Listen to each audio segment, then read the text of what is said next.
David should have been at war, but instead he was on the balcony of his house watching a woman bathe.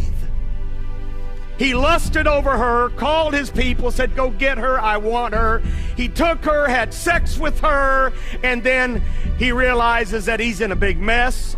This girl gets pregnant. He's got to do something about this. So Uriah the Hittite, who is the husband of Bathsheba, David brings him in, wants him to lay with his wife and, sort of fix things. Boy, we try to fix stuff, don't we?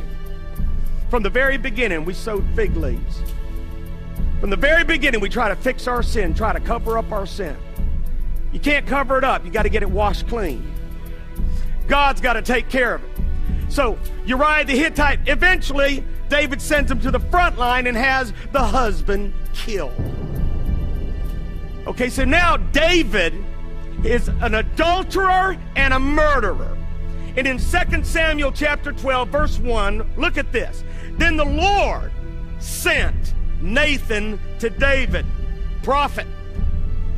And he came to him and said to him this story. There were two men in one city, one rich and the other poor. The rich man had exceedingly many flocks and herds, but the poor man had nothing except one little ewe lamb which he had bought and nourished, and it grew up together with him and with his children. It ate of his own food and drank from his own cup and lay in his bosom, and it was like a daughter to him. And a traveler came to the rich man who refused to take from his own flock to prepare one for the wayfaring man who had come to him, but he took the poor man's lamb and prepared it for the man who had come.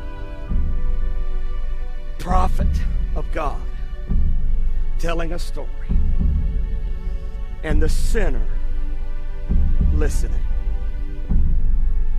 So David's anger was greatly aroused against the man, and he said to Nathan, as the Lord lives, the man who has done this shall surely die, and he shall restore fourfold for the lamb, because he did this thing and because he had no pity.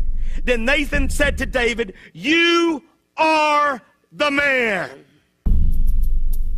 Thus says the Lord God of Israel, I anointed you king over Israel, and I delivered you from the hand of Saul. I gave you your master's house and your master's wives into your keeping, and gave you the house of Israel and Judah. And if that had been too little, I also would have given you much more. Why have you despised the commandment of the Lord to do evil in his sight? You have killed Uriah the Hittite. Oh, I love prophets.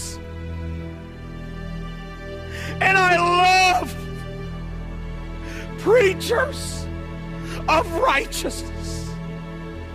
I love pastors who are not afraid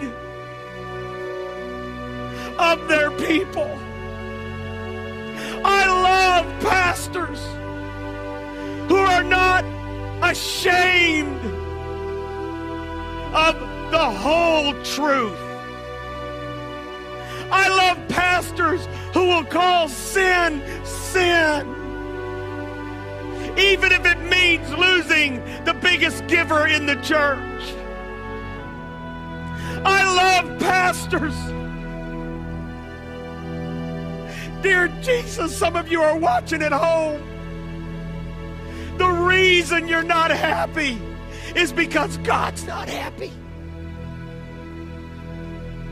The reason you're not happy, and you got all kinds of stuff, but you're not happy with yourself because you've wavered. And the truth has been set to the side. You just give enough truth to make the people happy, but you don't share the whole truth. Nathan, as he's sharing this, David could have pulled out a sword and sliced off his head. Shut up, Nathan. Get out of my life. This is David. Man of God. King. God, help us. Jesus, help us to return to the God of our fathers.